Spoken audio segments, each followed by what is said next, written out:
our Re-Renaissance series has one concert per month in the Barfüßerkirche in Basel with Renaissance music. Now for the first time we did a festival where we on 3 days combined numerous ensembles with many concerts all packed into one weekend. The topic was Maximilian I and his chapel and his court. There's so much music that we know was performed in and around that court by so many different ensemble combinations, singers, instruments, that we had more than enough material to fill 3 days of music. We started planning this festival to be more than just a series of concerts. It became a way to engage with Renaissance Basel and invite more people into this world. We had 2 morning city walking tours about architecture and local history. There was an art tour at the Kunstmuseum where there's some amazing German art from around 1500, including a Maximilian portrait. And the local Stadtposaunenchor arranged a festival version of their regular Saturday Vesperblasen from the towers of the Münster Cathedral. There was also a music market where everyone was invited to meet instrument makers from both Switzerland and abroad and try the instruments. In addition, experts like Nicole Schwind, Jan Friedrich Missfelder, Martin Kierenbauer, and Grantley MacDonald delivered mini lectures that really helped open up the interesting parts of all of this to the public. We had this great apéro set up in the Haus zum Hohendolder, and upstairs in that historic room from 1502, right in Maximilian's time, the ensemble in Citeris first performed some music on harp and lute. And then we had set up a round table with some of our experts, our musicologists and other experts around Maximilian to try to sum up what Maximilian's court music might still mean today.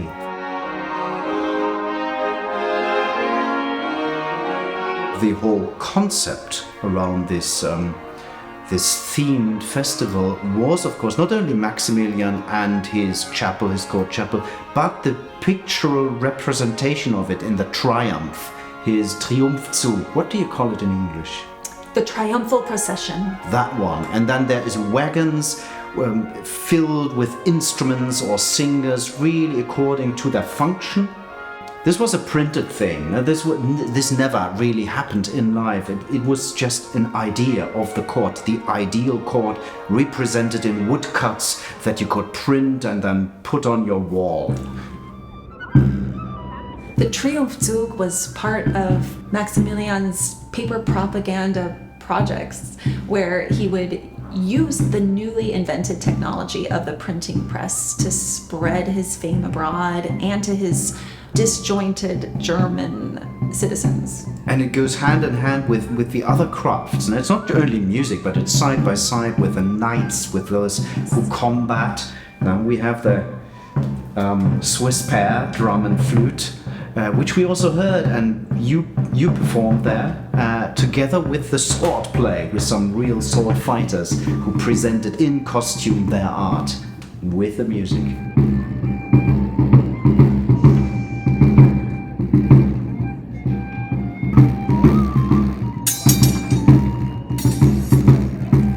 The first real concert of the festival was the Ensemble Leones concert, and it was a concert that really had a specific focus. Was it one songbook? That's right. The Schöffer songbook from 1517 is a source that was known before, but most of the music was missing. It survived in part books, but only one part book was complete, the descant.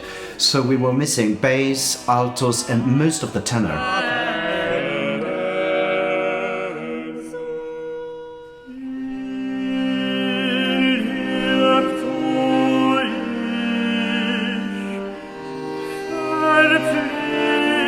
And 2 years ago, 2 of the part books, the altos and the bass part books, turned up, and all of a sudden we were able to reconstruct a lot of the musical settings.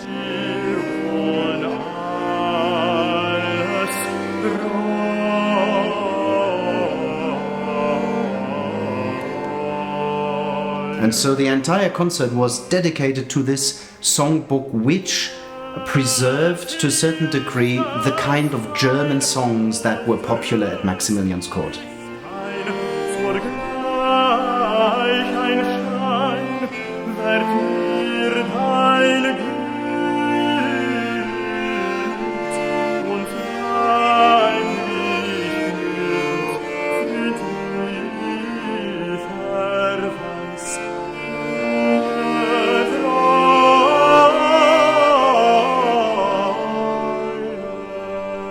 Phaedrus, bringing the sweet sounds of the Renaissance Traverso consort, joined by voice and drum, performed a concert for Holy Roman Emperor Maximilian I's only daughter, the Archduchess Margaret of Austria.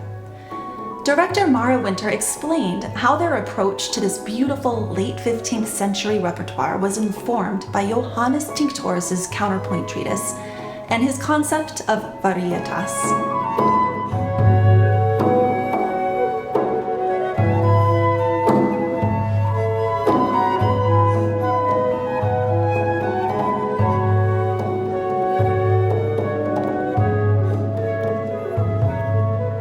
At the heart of Maximilian's chapel was, of course, the chapel, the singers, the Kanterei, and so we formed a new vocal ensemble for Renaissance, which we called Kanterei.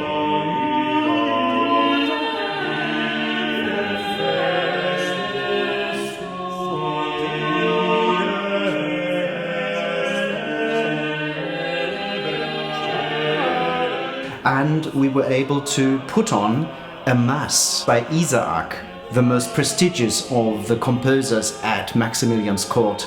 And we fit in some of the proprium settings of the Choralis Constantinus to form an entire mass cycle that we performed on Sunday morning together with the Apfelregal.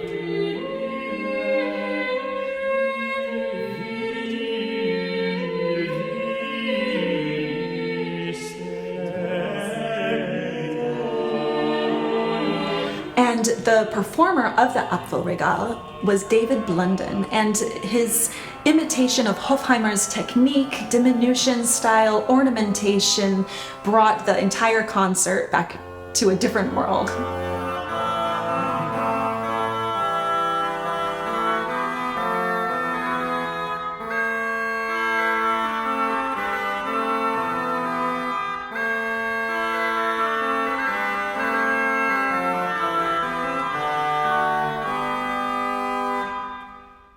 After the Kanterei had performed with the Apfelregal, the organ maker Kögler was there for a Q&A session, and the audience was able to ask some question around the Apfelregal, and he answered them. That was a really sweet addition.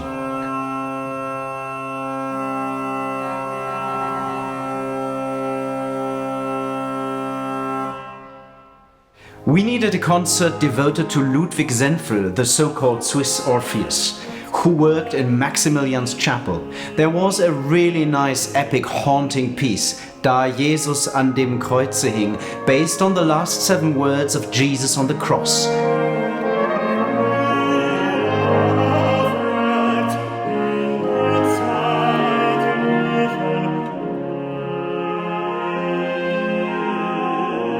Josue Melendez and Catherine Motos explained that pieces like this reflect the growing need for sacred pieces in the vernacular in the early 16th century.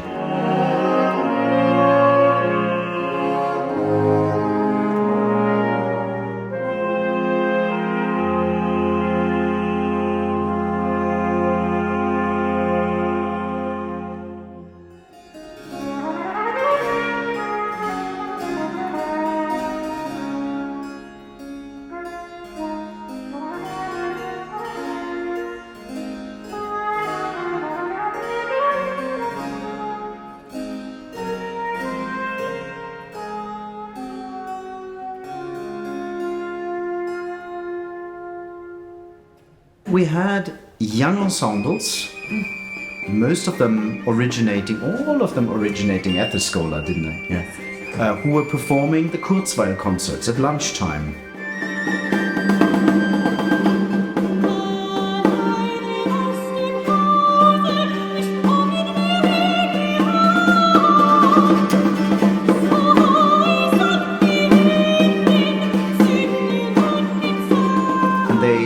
contrasting programs that weren't covered by the larger concerts that were happening throughout the weekend.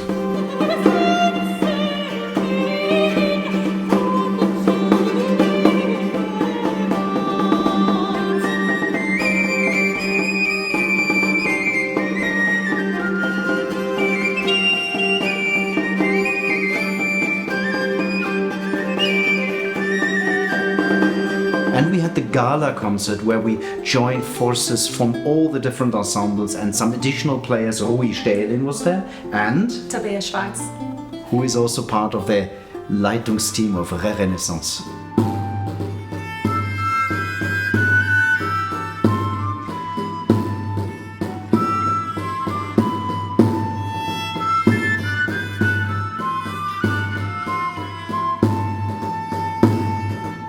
There were over 30 musicians on stage for that gala concert. That's not normal for Renaissance music. That's not normal at all, and we had the chance to do a big tutti motet at the very end by Senfl.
Wow, what an event. And in the background were, of course, always Holly. It wouldn't have happened without you. And in turn, I couldn't have done any of it without Elizabeth Stählin. We also had so many student helpers who agreed to help out, selling tickets and passing out programs. Yeah, so this was a lot of work, but very rewarding, wasn't it? Should we do it again? Yes, I keep thinking about doing it again. That's the plan in 2 years, that we have another festival. Until then, we have our monthly concerts, of course, as ever. Last Sunday of the month in the Barfüßer Kirche. See you there. Or see you there. Oh.